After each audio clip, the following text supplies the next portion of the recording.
آج انشاءاللہ تعالی ہم سورۃ التوبہ کی آیت نمبر 46 سے 39 پڑھتے ہیں اور ان آیات کو سمجھنے کی کوشش کرتے ہیں۔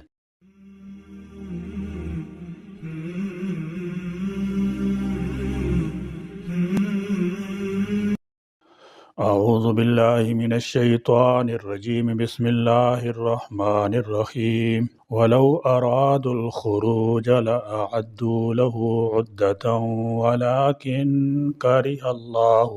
بِعَاثَهُمْ فَثَبَّطَهُمْ وَقِيلَ اقْعُدُوا مَعَ الْقَاعِدِينَ لَوْ خَرَجُوا فِيكُمْ مَا زَادُوكُمْ إِلَّا خَبَالًا وَلَأَوْضَعُوا خِلَالَكُمْ يَبْغُونَكُمُ الْفِتْنَةَ وَفِيكُمْ سَمَّاعُونَ لَهُمْ وَاللَّهُ عَلِيمٌ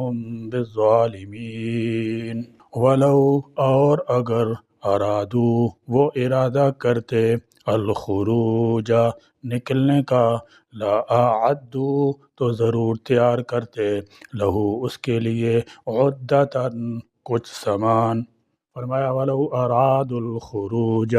اور اگر وہ ان کا نکلنے کا ارادہ ہوتا، یعنی منافق ظاہر تو یہ کرتے ہیں کہ ہم غزوہ تبوک میں جانے کو تیار تھے، لیکن اچانک بیماری، لاچاری یا کسی مجبوری کی وجہ سے رک گئے۔ یہ جھوٹے ہیں، کذاب ہیں، کیونکہ انہوں نے سفر جہاد کے پہلے سے کوئی تیاری ہی نہیں کی تھی۔ اگر ان کا جہاد میں جانے کا ارادہ ہوتا تو کچھ تیاری تو کرتے۔ اللہ عز و جل کا علم تو یقیناً قطعی ہے، لیکن ہمارے لیے اس میں ایک نکتہ ہے کہ بہت سی چیزوں کا اعتبار قرائن سے بھی کیا جا سکتا ہے، جیسے یہاں منافقین کا جہاد کے لیے کوئی تیاری نہ کرنا اس بات کا قرینہ ہے کہ انہوں نے جہاد کا ارادہ ہی نہیں کیا تھا۔ اگر انہوں نے جہاد کی تیاری مکمل طور پر کر لی ہوتی تو پھر کوئی ایسا حادثہ پیش آ جاتا جس کی وجہ سے وہ فی الواقع جہاد پر جانے سے معذور ہوتے، تو اس صورت میں تو ان کی سچائی پر اعتماد کیا جا سکتا تھا۔ لیکن جس صورت میں انہیں کوئی ایسی فکر لاحق ہی نہ ہوتی ہو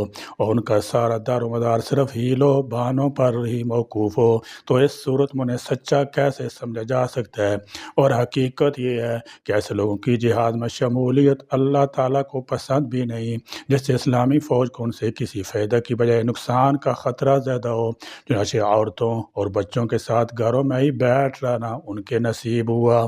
ولیکن اور لیکن کرہ اللہ ناپسند کیا اللہ نے انبعاثہم ان کا اٹھنا۔ فرمایا وَلَوْ أَرَادُوا الْخُرُوجَ لَأَعَدُّوا لَهُ عُدَّةً وَلَكِنْ كَرِهَ اللَّهُ انبعاثہم۔ اس آیت میں اللہ تعالیٰ جل شانہ نے جنگ تبوک کے موقع پر منافقین اور ان تمام جھوٹے دعوے داروں کی حقیقت کھول کر رکھ دی جو کہتے ہیں کہ ہم بھی مجاہد ہیں اور ہر وقت جہاد کے لیے نکلنے کو تیار ہیں، مگر 60-70 برس کی عمر تک پہنچ جانے کے باوجود کبھی نہ مجاہدین کے ساتھ نکلے، نہ نشانہ بازی سیکھی، نہ تیراکی سیکھی، نہ فنون حرب میں سے کوئی فن سیکھا، نہ کسی مارکے میں شریک ہوئے، نہ جہاد کے لیے جسم تیار کیا، نہ جہاد کے لیے درکار سامان جمع کیا، بس ڈگریوں کے حصول، ملازمت، کفار کی غلامی، کاروبار اور حلال و حرام ہر طرح دنیا کمانے میں لگے رہے، اولاد کو بھی اسی پر لگائے رکھا۔ اور جب جہاد کا تذکرہ ہوا تو اللہ کے راستے میں نکلنے والوں پر دو چار طنزیہ فکرے کس کر اپنے آپ کو نفس جہاد کرنے والا مجاہد اکبر اور جان قربان کرنے والوں کو جہاد اصغر میں مصروف قرار دے دیا، جو نبی کریم صلی اللہ تعالی وسلم کے ذمہ صاف جھوٹ ہے۔ ان کے جہاد اکبر اور نفس جہاد کی حقیقت ان کی جہاد کی تیاری ہی سے ظاہر ہے۔ اللہ تعالیٰ جل شانہ کو بھی ان کے نفاق اور بدعملی کی وجہ سے مخلص مجاہدین کے ساتھ ان کا نکلنا پسند نہیں، تبھی اس نے انہیں نکلنے کی توفیق سے محروم کر دیا۔ ابو ہریرہ رضی اللہ تعالیٰ عنہ سے روایت ہے کہ جو شخص مر گیا اور اس نے نہ جنگ کی اور نہ اپنے دل میں کبھی جنگ کرنے کی بات چیت کی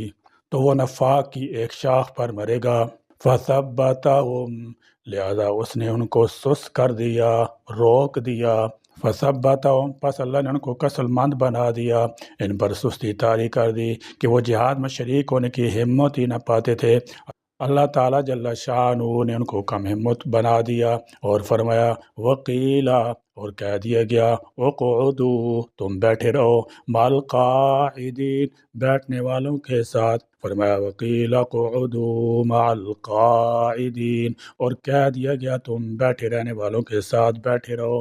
اس کا معنی یہ ہے کہ جب منافقین نے تاجدار رسالت صلی اللہ تعالی وسلم سے جہاد میں شریک نہ ہونے کی اجازت طلب کی تھی تو ان سے کہہ دیا گیا کہ تم بیٹھے رہنے والوں یعنی عورتوں، بچوں، مریضوں اور معذوروں کے ساتھ بیٹھے رہو۔ ظاہر ہے کہ پیچھے رہ جانے والے کمزور، ضعیف، معذور، نابینا عورتیں اور بچے ہی تھے، تو فرمایا تم بھی ان کے ساتھ گھروں میں بیٹھے رہو، تمہارا جنگ میں جانا سود مند ثابت نہیں ہوگا۔ لو اگر خارجو وہ نکلتے فیکم تم میں شامل ہو کر ما تو نہ زادوکم زیادہ کرتے تمہارے لیے الا مگر خبالا خرابی، فساد، یعنی ایسے منافقوں سے لشکر مجاہدین میں شامل ہونے پر بھی خیر اور بھلائی کی توقع کم تھی، بلکہ الٹا یہ کئی طرح کی خرابیاں اور فساد پیدا کر سکتے تھے۔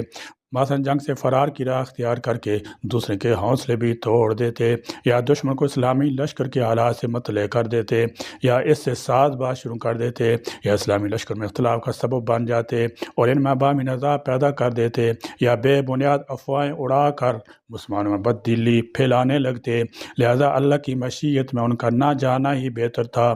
سادہ لو مسلمانوں کو ہدایت، یعنی اے مسلمانوں تم میں بھی بعض ایسے سادہ لو افراد موجود ہیں جو ان منافقوں کی باتیں بڑے غور سے سنتے ہیں اور ان سے متاثر ہو جاتے ہیں، وہ انہیں اپنا ہمدرد سمجھتے ہیں، اور اس کا دوسرا مطلب یہ بھی ہو سکتا ہے کہ مسلمانوں میں کچھ ایسے لوگ بھی موجود ہیں جو منافقوں کے لیے جاسوسی کرتے ہیں تاکہ مسلمانوں کے حالات سے انہیں مطلع کرتے رہیں، اور ایسے مسلمانوں کی نیت میں چونکہ فطور نہیں ہوتا، اس لحاظ سے ان کی یہ اطلاعات مسلمانوں کے حق میں مفید بھی ہو سکتی ہیں۔ یعنی جب وہ مسلمانوں کی اولو العزمی اور بے جگری سے لڑنے کے واقعات منافقوں سے بیان کریں گے تو خواہ مخواہ ان کے دلوں پر مسلمانوں کی ہیبت قائم ہوگی۔ تاہم اس عہد مسلمانوں کو یہی تنبیہ کی جا رہی ہے کہ ایسے سادہ لوگ مسلمانوں کے بارے میں بھی تمہیں احتیاط ملحوظ رکھنی چاہیے کہ کہیں ان کی یہی سادہ لوہی تمہارے لیے کسی فتنہ کا موجب نہ بن جائے۔ وَلَعُوزَوْا اور البتہ وہ خوب دوڑاتے ہیں اپنے گھوڑے، خلالکم تمہارے درمیان، یبغونکم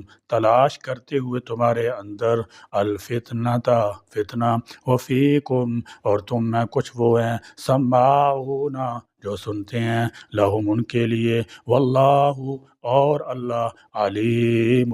خوب جاننے والا ہے، بالظالمین ظالموں کو۔ آیت نمبر 30 سے ہی واقعہ تبوک کا ذکر چلا آ رہا ہے۔ رسول اللہ صلی اللہ تعالی وسلم جب فتح مکہ کے بعد غزوہ حنین سے فارغ ہو کر مدینہ منورہ تشریف لائے تو شام کی طرف سے آنے والے ایک قافلے سے معلوم ہوا کہ روم کے بادشاہ ہرقل نے ایک زبردست فوج مدینہ پر حملہ کرنے کے لیے تیار کی ہے، اور یہ شام کی سرحد پر واقع تبوک نامی شہر میں خیمہ زن ہے۔ آپ نے ضروری سمجھا کہ فوری طور پر مسلمان ان کے لیے مقابلے کے لیے نکل کھڑے ہوں تاکہ رومیوں کے حوصلے بڑھ نہ جائیں۔ ایک تو صحابہ مکہ اور حنین کی مہم سے فارغ ہو کر ابھی اپنے گھر واپس آئے تھے، پھر یہ زمانہ سخت گرمی کا تھا جس میں سفر دشوار ہوتا تھا، نیز اہل مدینہ کا اصل ذریعہ معاش کھجور کے باغات تھے اور یہی زمانہ کھجور کی کٹائی کا تھا، لیکن دوسری طرف مقابلہ اس وقت کی سب سے بڑی طاقت سے تھا، سب سے بڑی فوج سے تھا، اس لیے تمام مسلمانوں کو حکم دیا گیا کہ وہ جہاد کے لیے نکل جائیں۔ منافقین جو حقیقت مسلمان نہیں تھے اور اپنے آپ کو مسلمان ظاہر کرتے تھے، ان کے لیے یہ حکم بہت ہی ناگوار خاطر تھا۔ انہوں نے ہیلے بانے شروع کر دیے اور حضور اکرم صلی اللہ تعالی وسلم سامنے اپنے خود ساختہ عذر پیش کرنے لگے۔ آپ صلی اللہ تعالی وسلم کے اندر نرم خوئی اور شفقت بے پایاں تھی، اس کے تحت آپ صلی اللہ تعالی علیہ وسلم نے ان کا عذر قبول فرما لیا۔ ان آیات میں اسی کا ذکر ہے۔ سب سے پہلے تو آپ صلی اللہ تعالی وسلم کو تنبیہ فرمائی گئی کہ اللہ تعالی جل شانہ کے حکم کے بغیر آپ صلی اللہ تعالی وسلم نے معذرت قبول کیوں فرمائی؟ اگر آپ صلی اللہ تعالی وسلم معذرت قبول نہ کی ہوتی تو مخلص اور غیر مخلص مسلمان اور منافق آپ صلی اللہ تعالی وسلم کے سامنے واضح ہو جاتے۔ پھر فرمایا گیا کہ جو مخلص مسلمان ہیں وہ آپ صلی اللہ تعالی وسلم سے رخصت نہیں مانگتے، جن لوگوں کا آخرت پر اللہ پر ایمان نہیں ہے وہ معذرت چاہتے ہیں، رخصت مانگتے ہیں۔ پھر مسلمانوں سے فرمایا گیا کہ وہ ان کے جہاد میں شریک نہ ہونے کی وجہ سے آزردہ نہ ہوں، کیونکہ اگر وہ تمہارے ساتھ ہوئے تب بھی ان سے خیر کی امید نہیں تھی، بلکہ یہ بگاڑی پیدا کرتے اور جاسوسی کرتے۔ اس سے پہلے بھی غزوہ احد میں تجربہ ہو چکا ہے کہ انہوں نے عین میدان جنگ میں مسلمانوں کا ساتھ چھوڑ دیا تھا۔ البتہ اگر انہیں اندازہ ہوتا کہ قریب کا سفر ہے اور مال غنیمت ہاتھ آنے والا ہے تو ضرور ساتھ ہو لیتے۔ بہرحال رسول اللہ صلی اللہ تعالی وسلم صحابہ کے ساتھ تبوک کے لیے تشریف لے گئے، جس میں مسلمانوں کی تعداد 30,000 سے زیادہ تھی۔ آپ صلی اللہ تعالی وسلم رجب میں تشریف لے گئے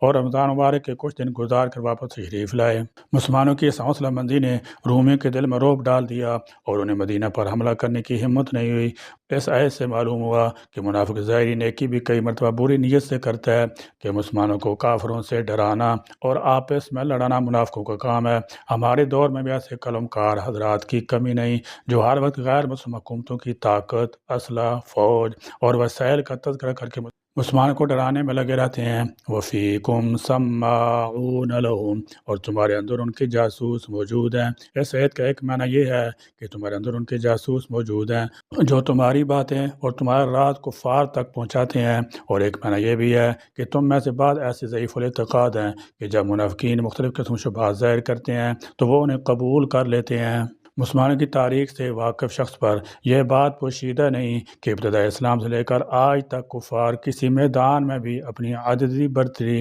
اور اپنے وقت کے جدید ترین ہتھیاروں کی فراوانی کے بل بوتے پر مسلمانوں پر غالب نہیں آئے، بلکہ وہ ظاہری طور پر مسلمان اور باطنی طور پر منافق حضرات کی کوششوں اور کاوشوں کی بدولت مسلمانوں پر غالب ہوئے۔ یعنی ان منافقین کی غداری کی بدولت مسلمانوں پر غالب ہوئے۔ ان حضرات مال دولت اور سلطنت حکومت کے لالچ میں اپنے اسلامی لبادے کا فائدہ اٹھاتے ہوئے کفار کے ناپاک عزائم کی تکمیل کی راہیں ہموار کیں، اپنے منافقانہ طرز عمل سے مسلمانوں میں سرکشی، بغاوت کا بیج بویا، مسلمانوں کے اہم ترین راز کفار تک پہنچائے اور انہیں مسلمانوں کی کمزوریوں سے آگاہ کیا، اور ان کی محنتوں کا نتیجہ آج سب کھلی آنکھوں سے دیکھ سکتے ہیں۔ یا اللہ کریم، دشمنان دین، مشرکین، کفار، یہود و نصارہ سب ہی تیرے نور دین اسلام اور مسلمین کے بدخواہ اور در پہ آزار رہے ہیں اور اب بھی ہیں، مگر اے اللہ آپ نے اپنی قدرت حکمت سے اپنی نصرت تائید سے اسلام کو چمکایا اور غالب فرمایا اور کفر و شرک کو مٹایا